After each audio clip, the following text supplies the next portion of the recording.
Just trying to. Good evening, all, and welcome to Goonsby from Block 5 with me, your host SJ. As always, if you're here listening, I'd like to say thank you very much, much appreciated. If you're watching on YouTube, I'll be grateful if you could leave us a like and subscribe. If you're on, is it Apple, 5-star review, fantastic. And if you're on Spotify, a follow, and again, a 5-star rating would be very fantastic for the pod. Today, we're going to talk a bit of Gyokeres, the ongoing saga, Mosquera deal, pending soon, finished. Ethan, new contract, and more. And today I've got with me Stelios and Andreas. How you doing, lads? Good to be back. I'm good, man. How you doing? Yeah, I'm doing all right, thanks. Like I say, it's always I feel like I'm always having busy, hectic weeks now, but like I always say, this pod's my getaway from the real world. Um, Stel, come to you first, Jokeres. When we last spoke, me and you last week, we thought it was a done deal over the line. But since then, we've had the president Yeah, threatening to let him rot in the reserves, and Gyokeres taking £2 million. he was. It was funny. I think he was bored on a Saturday. Decided to release like a scathing statement. I thought, right, this turned officially into a saga. Totally out of nowhere, just having a go. I was saying, yeah, ready to rot in the reserves, and a simple apology will make everything okay. If he doesn't, and then less than 24 hours, we had the Ornstein bomber, and everything looks like it's back on track. So it looks like it's just a matter of time. Um, So yeah, a nice bit of late drama to make the signing a bit more even bigger headline than what it already is. Yeah, I think what seemed to be the holdup was the agent was due to receive, I think, five to Yeah. seven million euros as a part of agent fees. And the agent, I don't know if he or she, they have foregone those fees. Andreas, Gyokeres, he's joined the club. What will he bring to the club for you? To be fair, I think we're missing an out-and-out finisher that we haven't had for a while. To be fair, I was a bit skeptical of Havertz joining, and to be fair, he's not done too badly since he's joined, and I think he's changed our game slightly, definitely with an aerial presence, as especially from set pieces. But I think, I don't remember a striker, maybe probably someone like Van Persie. I'm thinking going far, but that's someone who could just literally put the ball in the net and that poacher of a finisher. So it'd be interesting how we adapt to him. I think he's probably. I wouldn't say he doesn't suit our game, but I think he's a different outlet for us. I think it'd be interesting how we do accommodate him in the starting lineup. But like I say, how many times we've had those chances and we haven't had that person at the edge of the box or in the box to be clinical, really. And I think that he could be. I don't want to say he could be the difference because that's quite a strong statement, but I definitely think he'll be a mass improvement to what we've got already. Yeah, I agree. Still, like I think Andreas said there, we may have to. Do you think we have to adapt our game to, facilitate Gyokeres' best attributes? I mean, with Arteta and his team, the team's always every year there is a bit of a tactical kind of evolution anyway. You know, it started with the inverted fullback when we got Zinchenko, and then it kind of moved to like the rest of our shape being a bit more rigid, and the wingers having a bit more of a slightly different role compared to previous years, and the striker going from Jesus, who was more of a drop deep, drop wide, link up player, to Havertz being more of a hold up target man kind of player. And I think Gyokeres is kind of will represent the next kind of tactical evolution with having that. You know, he's the first centre forward, like a proper centre forward. You know, traditional number nine that Arteta has signed, right? Um, so yeah, I would be interested to see what tactical kind of change that brings to us. My wonder is maybe he can bring the best out of some of the players who didn't have the best of seasons last year. Example being Odegaard, of course, having that proper player of playing off the shoulder will obviously suit the number 10. Maybe we'll see Odegaard playing a bit further up, more of a traditional number 10 role, right? Like a second striker, Bergkamp type positioning when we're on the ball rather than dropping deep to build up, And I think Zubimendi will help that as well by getting that ball up early into those kind of final third areas that Odegaard wasn't in often enough, I think, for our liking. And that will obviously help Gyokeres too. I wonder as well if, and I know we're not done with that signing, but I wonder if the left winger, whoever it may be, will get a good benefit as well from Gyokeres. I know Gyokeres likes to drift left a little bit from all his heat and touch maps in Portugal. So I wonder if being able to kind of bring Martinelli, for example, more into the game rather than forcing Martinelli to stay wide all game and have fewer touches in dangerous areas will help as well. So I do wonder if there will be a general kind of evolution that Arteta is kind of planning, and Gyokeres is part of that. So I'm very, very interested to see how he kind of suits into the team, and preseason will really help us kind of get the best of that, because like we discussed a few weeks ago, we've got to hit the ground running with United away, Liverpool and City in in the first few games too. Yeah, I mean, I was surprised in the group. I thought it was a fishing comment when someone said that he didn't score one headed league goal last season. But I mean, is that a problem? I don't know if it's a problem, but 39 league goals, you expect at least a couple headers in there. Um, so often when we play low block teams, we do resort to cutting in and swinging crosses left, right, and centre. And for the most part, Havertz is pretty decent at duels in the air. Does get his head on a few of them. Um, Penalties, he scored quite a lot. He scored 12, I think 12 penalties in the league last season. Will he be taking penalties again next season with Saka there? Could that, I don't know, put more pressure on Saka to score his, because he knows if he doesn't score, he could be replaced by Gyokeres. Yeah, I mean, hopefully this signing gets done swiftly. So you can, I think, when are we flying out? Do you know when we're flying out? I don't even know when we're flying out to. I think Saturday or Sunday, I yeah. think. Yeah. Yeah, I mean, you'd hope that he gets done before then. You can fly with the team and maybe get a couple of games over on the tour. Um, just moving on quickly, we've got another signing that's pending due. Christian Mosquera from Valencia. Um, Andreas, what do you think about this? What seems to be a William Saliba backup, which we've needed for quite a while actually, because I think some seasons we've overused Saliba, run him into the ground, and I think we're very lucky last season that he only got a hamstring injury in the late stage of the season. Yeah. So Mosquera, you know much about him? What do you think about him? I have to admit, I don't know a lot about him. Mm. What I have read, and naturally, as always, you read and you watch YouTube compilations every time you get linked to someone. But what I have read is that he was quite high regarded in Spain. So I'm guessing Berta would be aware of him from his time at Atletico. Apparently, he had very good games against Madrid, Barcelona, etc. So again, not going to say I know too much about him, but apparently, he was quite well sought after talents. Obviously, to get him ahead of other clubs, I I think read they. he was negotiating with Valencia for Yeah. Mosquera a year ago, and they wanted, I think, 45 million for him, and then obviously they couldn't afford it. So I'm sure he's been on the radar a good while. Yeah, so to be fair, it's an interesting one. Obviously, we were in for Hudson. Obviously, we decided to go to Madrid, and obviously, we were willing to pay up to £50 million. So it's obviously a position that Mikel seems essential. You do worry if they were originally going to spend 50 million in that position, whether it does raise any question marks on Saliba's long-term future. I think we've touched on it previously. I think it's kind of potentially a when, not if, for Saliba. Hopefully not. There's rumours he may be penning a new deal. But I think in terms of just squad depth, I think obviously Tomiyasu, which I was actually a very big fan of, just wasn't reliable in the last 12 to 18 months. Um, and it seemed like obviously the termination of his contract now brings a bit more to light. It was kind of one in, one out, really. So I think it's a smart signing. I don't think he'll get a lot of minutes, especially in the Premier League. He may get a few cup runs or maybe latter stage of the Champions League. Hopefully we get the business done early in those to get the top eight finish. But I think one for the future is definitely promising. I know going back to the Wenger era where the resale value, obviously, he's a young signing. He's not a bad price. And I think if it doesn't work out, he may be on loan or he may be sold going forward. But I think from what we've seen, what we've heard, it's probably quite a smart business, especially for the price that we're paying.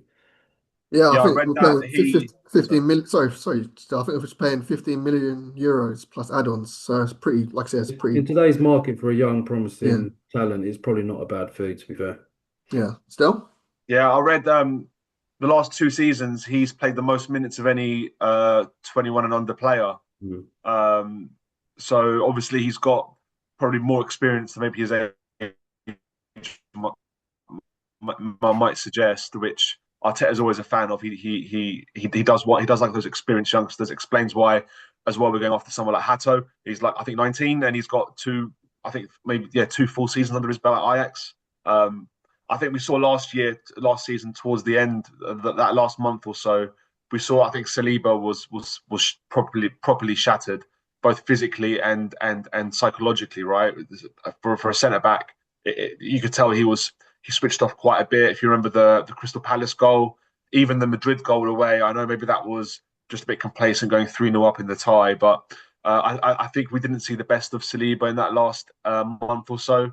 Obviously, Gabriel missing is a factor. Obviously, the less pressure is a factor. With those games suddenly become less meaningful. So maybe he wasn't as switched on. But I think you could tell he wasn't. He was playing a bit within himself, and obviously that resulted in the hamstring injury he got halfway at halftime against Newcastle at home. So I do think this is another insurance policy against overplaying Saliba, because we saw as well a couple of years ago that Saliba injury that we got against Sporting, and we ended up having to play Rob Holding all those games, and we lost our title challenge. So getting Mosquera, assuming that he's a decent player, is another good safety net against that happening again. Yeah, I mean, I did watch a couple compilation vids on him. I think I said previously, he looks like he's got, I think he's 6 foot, 6'1", so, or 6'2" actually.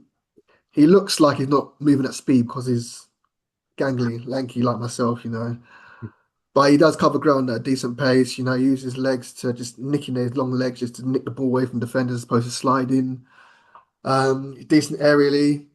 Uh, Distribution passing is very good as well, I'd say, from what I've seen from comps, but obviously comps are the compilation of your best features, I mean, your best thing you do. They don't actually highlight 90 minutes, what you actually do for the whole 90 minutes. But on the whole, I think it's a very good backup. I think Andreas mentioned Huijsen, 50 million.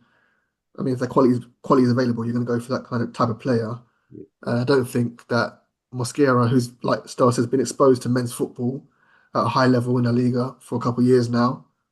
I think that's a good alternative. Should we have to rest Saliba for cup games, last stage of the Champions League, group stages, and yeah, We saw Saliba and Gabriel playing minutes against Bolton, didn't we, in the middle of yeah, November? Like, I don't want to see that again. yeah, Like Mosquera and Kivior should be those centre backs for all those games. yeah. I agree. Yeah. Yeah. Um, just moving on to sorry, my computer's crashed. Even Winery. I mean, last week still we were discussing is he going to sign on, is he going to leave? Obviously if we sell him, it's pure profit. And thankfully, the news came out this week that he's agreed a 5-year deal. I'm not sure if it's a 4+1 or if it's a five. I read 4+1. Yeah, I read 4+1, but I think Sammy Mockbell wasn't sure if it was five straight or just 4+1. But either way, it's a 5-year deal. And I think Ornstein also said as well that there was no game plan demands as a part of the discussions, which I find odd myself. And That was well placed, that line, isn't it? You don't yeah, say that unless you're saying that deliberately. So I think maybe that was specifically put from Arsenal's side, or maybe it was a slight dig at some of the journalists who were obviously reporting information that wasn't accurate. So um, yeah. yeah, I mean, Andreas, given that there's no game time demands and we have potential to possibly get Eze, we've got Madueke in, Odegaard hopefully comes back to form. I mean, Saka is fit now. Where do you see Ethan playing, if at all, next season, given that last season for me was a perfect season for him in terms of injuries and availability of other players? Yeah, I think the one name you missed out, even though you've probably seen most of his time at number 9, is obviously Mikel Merino, because Oh, obviously yeah, you yeah, know Mikel likes yeah. bringing him on closing stage of the game.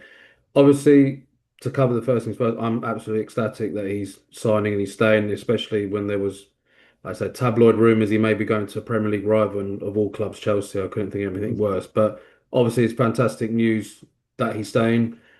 In terms of game time, I kind of agree. I don't see many options for him. I think the rumours I've seen, or the rumours, or the talk I've seen, is that long term we see him as more of a central role than a winger, which I think I agree with. I think he can do a job out wide, but I think he's more naturally suited in the middle.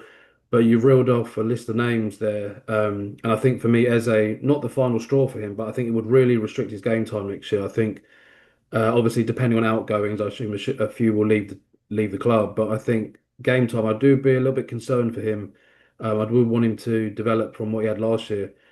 Controversially for me, I'd actually wouldn't be too upset if we loaned him out to a Premier League club next season. I could maybe see that in January happening if he hasn't got Um, enough minutes by then. Potentially there, to be even a club like Palace, it might even help get the deal over the line to get an Oh, Eze. actually, yeah, that's a good point. Good shout, really good shout. I Good think he'd point. get really good minutes, he'd get really good exposure. They actually play not bad football as well, Palace. I think it would suit his game. So we've seen other players benefit from loan spells before they flourished in our team. Like I said, it would be great to get him involved, but I think with the bodies and the quality that we hopefully going to look to sign, I do think he will be a bit restricted. I wouldn't want to taint his development sitting on the bench for us for a season. But like I said, you might be right. Maybe it's a January 6 month loan, depending on how far we've gone in the League Cup and obviously the Champions League group stages will be out of the way. I just don't see a lot of minutes for him unless we get unlucky in the injury front again. So yeah, glad he's staying, but can't see a lot of minutes for him to be honest next season. So, yeah, do you think? Yeah, I do. I do wonder if you remember Arteta's comments about him early last season. He was like he could play anyway, play right wing, centre mid, attacking mid. He even said up front. Yeah. So I wonder if I mean we're well stacked in all those positions though. You know, Hmm. let's say Odegaard's fit and Rice has to sit out. I can't imagine Waneri coming in over Merino, right? If Odegaard's out for a month, I wouldn't be surprised if Havertz plays some of those games. I don't think Waneri, with Madueke coming, I don't think Waneri is a shoe-in to even get off the bench, right? So that's why I was a bit apprehensive about the Madueke signing because that those are minutes taken out of Waneri's position, even though it's not his long term. Some minutes right wing are better than no minutes down the middle, right? And at 18, you need to be grabbing that time on the pitch. Like we can't be having him sit on the bench for too long, too often. And I think, you know, a Carabao Cup game against Reading and Ipswich isn't going to do anything for his development at this stage. Once you're past that stage where you're just the best, where you're one of the best players on the field playing the lower teams, there's nothing else that being in those situations can do for you. So he can't have a season like last season in terms of the games that he starts that by choice. Um, I think he's got to be trusted a bit more in the league um, than we saw last year, and I hope he gets those chances. If he becomes a regular off the bench, giving Odegaard 15, 20 minutes rest when we're comfortably in the game, I've got no problem with that, and I'm sure he won't either. But um, like I mentioned to SJ last week, I wasn't that worried about this contract. It's the next contract that I think I'm a bit apprehensive about. When he's 20, 21 years old, he's got 1 or 2 years left, even if we extend and he's shown that he's a top player and he's got Odegaard to compete with, who let's presume he's still club captain and he's not gone to complete pot as a player. He'll be a starting player for us. Same with Saka, same with Rice. Even if he wants to stay in centre mid, I don't see any of those players leaving. I don't see any of those players getting dropped. So I do wonder if he decides to reconsider in a couple of years' time. But I think for now he's made the right decision for himself as well. Yeah, I mean, let's hope he does get the minutes that he needs to, progress and be Yeah. put back and contribute to the team. But just looking at what we've done so far, let's consider, so say, Gyokeres, Madueke, Mosquera, they all come in. That'll be six signings, the Magnificent Six. Say Eze joins us seven. Do you think with those signings we have moved the needle from last season where he was, I'd say, streets behind Liverpool? I mean, the gap was close at the end. That's Liverpool took the foot off the gas. They won the league by Yeah. end of April. They didn't care no more. So if it was tight, I'm sure they would have gone another gear and probably finished on 90 points plus. So with the seven players that we look, oh, sorry, I say seven, six would definitely got in probably. And if we get Eze, that's seven. Will that move the needle far enough for us to close that gap and get us over the line? Let's just say for the Premier League. Bearing in mind, Man City could be back. Chelsea have improved. Still. I think that gap's there. I think that big gap was there a lot because of injuries, right? So let's say let's say we get the same injuries as Liverpool do this year and City, and everyone's kind of a bit equal, right? I think that gap's not that big anyway. So let's say even if we didn't have as many injuries last year, I don't think I'm not saying we would have won the league, but I don't think we would have finished that far away from Liverpool, right? Maybe we would have pushed them to 89, 90 points, and we'd been on maybe 84, 85, let's say, right?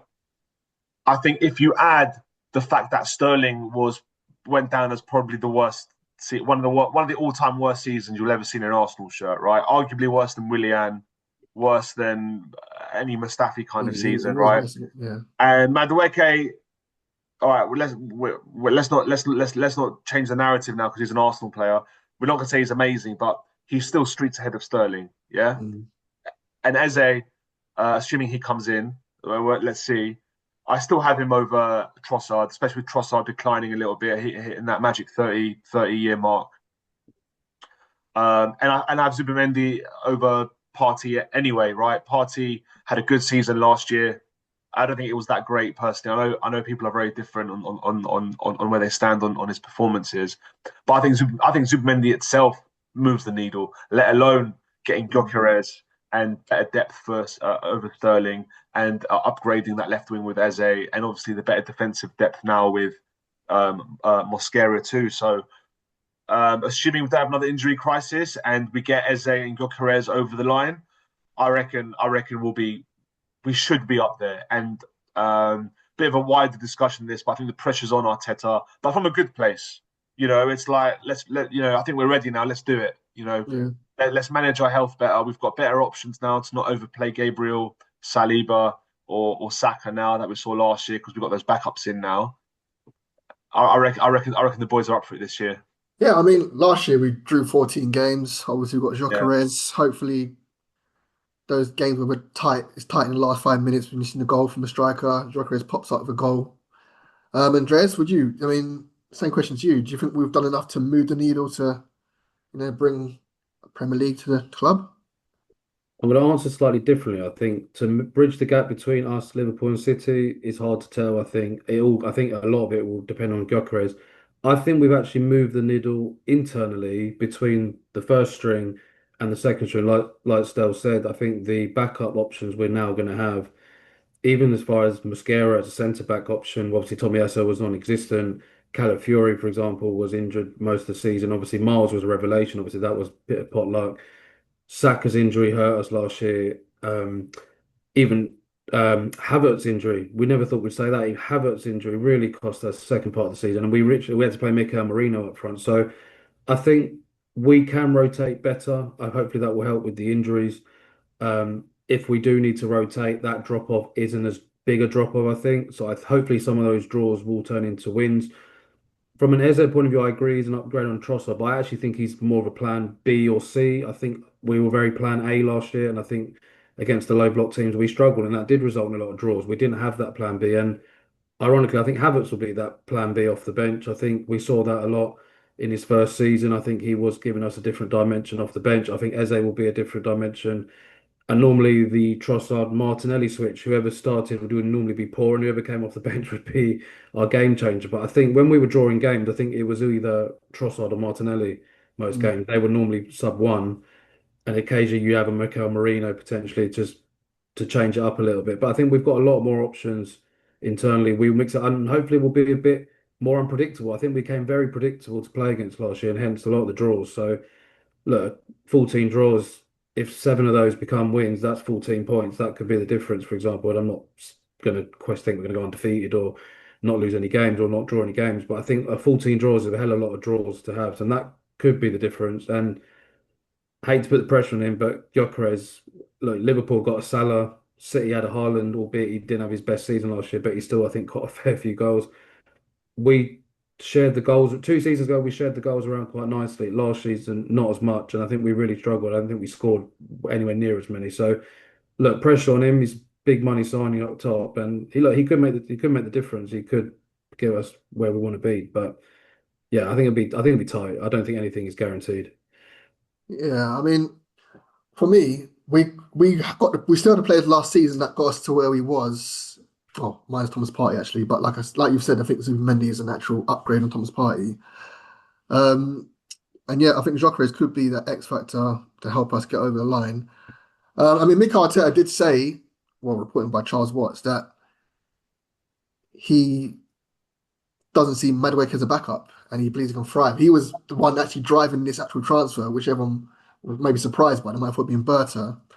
Um, just briefly, Stel, would you like to see Noni on the left? Would that I mean, no, I mean he's. I mean, let's be honest. He is the backup. That's just good PR, right? Because a player just signed for 50 million. Yeah, You know, it might, you know, you don't want to disgruntle him already by just labeling a backup. You know, it's kind of just. I think just indirect words of encouragement. Remember, these journalists, they they say these kind of things based on what they're told, right? And there must be a deliberate narrative to encourage Noni in general to you know try his best and be motivated to become a you know to train hard, etc. Rather than let's say if it was a Norgard where everyone knows he's a backup. We all know Madueke is a backup for Saka. He's not gonna. If Charles Watts' words were true, he'd be overtaking Saka, and that's not going to happen. Yeah, maybe there's a chance on the left if he has some good games and he earns a slot on the left. But you know, I think we'd all be shocked if he made it his own. Um, but you know, that frequent rotation option, if he again, if he does 20 minutes on for Saka every few games where when we're comfortable and let's say we've got a midweek game against in the Champions League and then a midweek game after that, and he starts one of those league games on a Saturday. That's what he's here for, right? That second can last up until May. So you know, that's not necessarily a strict backup, right? Backup play means you play only when you have to. So I kind of get what that the meaning is from that. He's in that in between spot between bench and being a regular. So I'm sure we'll all back him when he's playing for us. yeah. I mean, I think he's gonna be. He might be our biggest what if player of the season. If he's great, he could. You know what I mean, he could be really great, and would. I mean, we all hope that he's great, and we'll eat our words come the end of the season. But yeah, that's to be seen. Um, Andreas, reported by Sammy Mockbell earlier, Reece Nelson, he's been linked with a move away to Fulham, which is actually on loan. Yeah. Um, will that be a good move for Reece? I mean, he's not going to get much game time, if any, at the club. I mean, I do maintain that he's given me the second best move at the Emirates after Danny Welbeck's header against Leicester, I because Danny agree. Welbeck. That order, Yeah. yeah, But Danny Welbeck's header, I genuinely thought we would win the league that season, and the limbs were outrageous. I mean, yeah, but that Welbeck, I mean, that Reece Nelson one is a very close second. Yeah. So I'll be sad to see him go, but that will always live forever in my Yeah. memory as an Emirates memory, just moment with Rice's free kick just coming after that. But yeah, sorry, Andreas, go on. Yeah. Uh, Bruce, I think yeah, it's the right move for him. I think he was actually doing quite well on loan. I think he got a bad injury from memory just before Christmas or around Christmas time. So it'll be a strange one for us. I think he's got 2 years left. If he went on another loan, I don't know how that would work with unless we do a loan with an obligation potentially to. So obviously we would like to get something for him, but as an individual, I think look, we're sitting here wondering where Ethan's going to get minutes. I think even Reece is below Ethan in the pecking order, to be honest, and we've already covered how limited time that Ethan's going to get. And like I said, Madueke is going to further push Reece down the pecking order. It's probably a shame for him because Sterling was such a letdown last year that he probably would have got some minutes last year. So he's probably left at the wrong season, and you never know, he could have done a job potentially last season, but. Yeah, I don't see any future for him at the club. I think he kind of has to go. I think with obviously the club need to find the right solution for him and for us, obviously. So yeah, it's a no-brainer, really. Yeah, I think the issue probably is, like I said a couple of weeks back, is his salary. He's on 100K a week, Yeah, you know. 100 grand a week. Yeah, He's not going to give up. Well, I wouldn't give up 2 years worth of 100 grand a week. It's no point. So if we yeah, can't get him out on loan, maybe we could subsidize his wages, pay half. Um, and yeah, maybe like 1 year left, like to ship him out somewhere. If he has a great season at Fulham, I mean, I'm not too sure about that. But we'll have to see how that goes. Trossard, I think Trossard still. I think I saw reports. I did have it on my screen somewhere that Trossard open to a move away from the club. yeah. Um, Bayern's the latest club, isn't it? yeah, I mean, I can't. I mean, personally, I can't see buying happening. I think it's a jump up from us. Well, not a jump. We're a big team, but I think because they got an injury to Musiala, they might be looking at cheaper options to replace him. Also, they've been linked with Rodrigo, which has gone quiet for us as well. Trossard, would you be sad to see him go? I think we've probably spoke about this before, but I wouldn't be sad to see him go. I think we signed him. He's had 2.5 years with us. I think when we signed him at the time, a two mm, and a half year kind of bridging time, while kind of the rest of the squad sorted itself out, was kind of what we all had in mind. Um, you know, I think you know he's been one of the better signings, especially in the forward areas for us. A bit of a cult hero coming in clutch during the run-in a couple of years ago.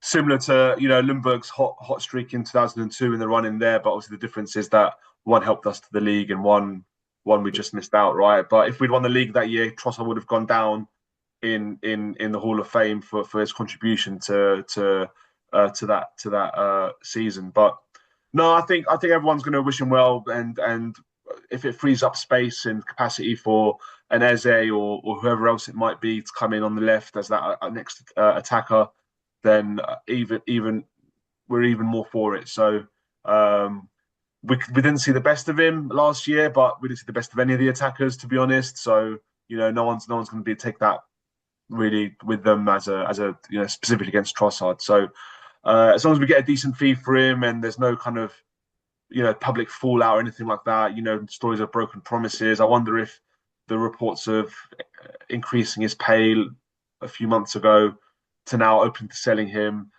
I don't know, maybe there was a big disagreement there or anything like that that might kind of rustle the feathers of the club. But no, I wouldn't have any qualms about selling him, and as long as it's a fair Yeah. deal and stuff, yeah. Yeah. I mean, Andreas, I just want to move to another player. Even reported by a Times Sport that we've set a £20 million asking price for Fabio Vieira. I mean, do you think we're overpricing him? Are we pricing ourselves out of a sell, given that he hasn't played for Yeah. us for over a year now? He done all right in Portugal, but he didn't really set it ablaze. I mean, 20 million. Who's going to come by 20 million? I think that's probably the price you've seen in mid-July. I think if we're in Mm, mid-August, it would probably halve or it would be a lot lower. So I think we're just testing the waters, really. I think given his age and given his reputation, especially in Portugal, I think I mentioned a few weeks ago, I think he'd done all right in the Club World Cup. Not that I watched much of it, to be honest, but I think he'd done all right. And maybe we're just testing the waters. You might get a 15 plus 5, you might get a 12 plus 5 offer, and it may be, if it's the right move and someone's willing to take him on, I think we'll just, I don't see us selling him for that. If we do, fantastic. It's great business, but I think it's just testing. It's quite early let's be honest, it's still quite early in the market. I think we've never really signed this many players so soon, and maybe we're a last minute dash. But I think mid-July it's probably the price. I think if he's still here in mid-August, I think that price will drop drastically. I think he needs to go. I think his time is done, especially with the signings we've made. So yeah, if we get it, brilliant. But yeah, I think we're just being a bit optimistic there. yeah, I don't think he played in the Club World Cup. I think it's a Club World Cup. I don't think Yeah. Porto were in the Club World Cup, were they? I think the Benfica were. I don't think he played in the Club World Cup. I might be wrong, but I don't think Fabio Vieira played there. Stel, what do you think? Are we overpriced now? Our Yeah, it's player? got to the point where you got to. I'd be upset if we loan him out again. Like we've got to Yeah. learn to just stop with these loans for 24-year-olds, 25-year-olds. And we've got no Uh, choice. We just have no choice. We don't want our well, players. it seems every We other have, we club got we has. got no more It seems pegs every left in the other club dressing has. room. It We're seems gonna have a every other club Chelsea has the. situation. It seems every other club has these choices. I'm not saying get full whack for him, but we've got to find some sort of fee and sell these players. Yeah, I think like AA said, I think around 12 to 15 million that a deal will be done, and a few add-ons and stuff, maybe even some sell-on clauses and the rest of it. But no, we've got to learn to start selling, and I think that's where the main focus is going to be from next week onwards once Gyokeres is sorted. Because I think that will depend a lot how much remaining budget we've got for the rest of the summer and see how far we can go with Eze.